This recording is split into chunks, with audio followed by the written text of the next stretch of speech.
கனிம வள கொள்ளைக்கு செக் 67 குவாரிகளுக்கு பூட்டு 469 வாகனங்கள் பறிமுதல் அமைச்சர் பிரபு அதிரடி. தமிழ்நாடு முழுவதும் விதிமீறலுடன் செயல்பட்டு வந்த 67 கல்குவாரிகள் தற்காலிகமாக மூடப்பட்டுள்ளது. அதோடு உரிய அனுமதியின்றி கனிமங்கள் ஏற்றி சென்ற 469 வாகனங்கள் பறிமுதல் செய்யப்பட்டுள்ளது. இயற்கை வளங்கள் துறையின் அமைச்சர் டி.கே. பிரபு உத்தரவின் பேரில் இந்த நடவடிக்கையை தமிழக கனிம வளத்துறை அதிகாரிகள் மேற்கொண்டுள்ளனர். தமிழ்நாட்டிலிருந்து கேரளாவிற்கு சட்டவிரோதமாக கனிம வளங்கள் கொண்டு செல்லப்பட்டு வருகிறது. குறிப்பாக எல்லையோர மாவட்டங்களில் கன்னியாகுமரி, தென்காசி, திருநெல்வேலி மாவட்டங்களிலிருந்து தினமும் 300க்கு அதிகமான லாரிகள் கனிம வளங்கள் கேரளாவுக்கு கொண்டு செல்லப்பட்டு வருகிறது. இதனை நிறுத்த வேண்டும் என பொதுமக்கள் தொடர்ந்து புகார்கள் தெரிவித்து வருகின்றனர். இந்த நிலையில்தான் இயற்கை வளங்கள் துறையின் அமைச்சர் டி.கே. பிரபு தமிழகத்தின் பல்வேறு இடங்களுக்கு சென்று அதிரடியாக ஆய்வு மேற்கொண்டார். தென்காசி கேரளா எல்லையில் சோதனை சாவடியில் ஆய்வு செய்தார். கனிம வள கொள்ளையை தடுக்க வேண்டும், கல்குவாரிகளில் சட்டவிரோத கனிமங்களை வெட்டி எடுப்பதை தடுக்க வேண்டும் என்று அதிரடியாக உத்தரவிட்டுள்ளார்.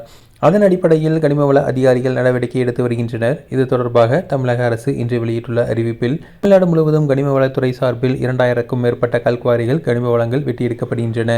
இந்த கல்குவாரிகளில் அரசு அனுமதி அளித்த அளவிற்கு அதிகமாக கற்கள் வெட்டி எடுக்கப்படுவதாக பல்வேறு புகார்கள் தொடர்ந்து வந்த வண்ணம் உள்ளது. அதேபோல மாநில சுற்றுச்சூழல் தாக்க மதிப்பீட்டு ஆணையம் கல்குவாரிகள் எந்த அளவுக்கு கற்கள் எடுக்கப்பட வேண்டும் என்பது தொடர்பாக பல்வேறு விதிமுறைகளை அறிவித்துள்ளது. இந்த விதிமுறைகளை பல இடங்களில் மீறப்படுவதாகவும் கூறப்படுகிறது.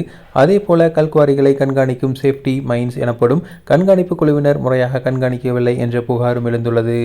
எனவே தமிழ்நாடு முழுவதும் இருக்கின்ற அனைத்து கல்குவாரிகள் அந்தந்த மாவட்ட கனிம வளத்துறையினர் ஆய்வு செய்து கல்குவாரிகளில் அரசிடம் பெறப்பட்ட அனுமதி ஆணைப்படி கற்கள் வெட்டி எடுக்கப்பட்டுள்ளனவா, நிர்ணயிக்கப்பட்ட அளவை விட அதிகமாக வெட்டி எடுக்கப்பட்டுள்ளனவா, அரசு அனுமதியின்றி சட்டவிரோதமாக கல்குவாரிகள் செயல்படுகின்ற அனுமதியோடு கனிம வளங்கள் வாகனங்களில் எடுத்து செல்லப்படுகின்றனவா என்பது உள்ளிட்ட அனைத்து இடங்களையும் உடனடியாக ஆய்வு மேற்கொண்டு உரிய நடவடிக்கை எடுக்க அமைச்சர் டி.கே. பிரபுவால் உத்தரவு பிறப்பிக்கப்பட்டதென தெரிவிக்கப்பட்டுள்ளது.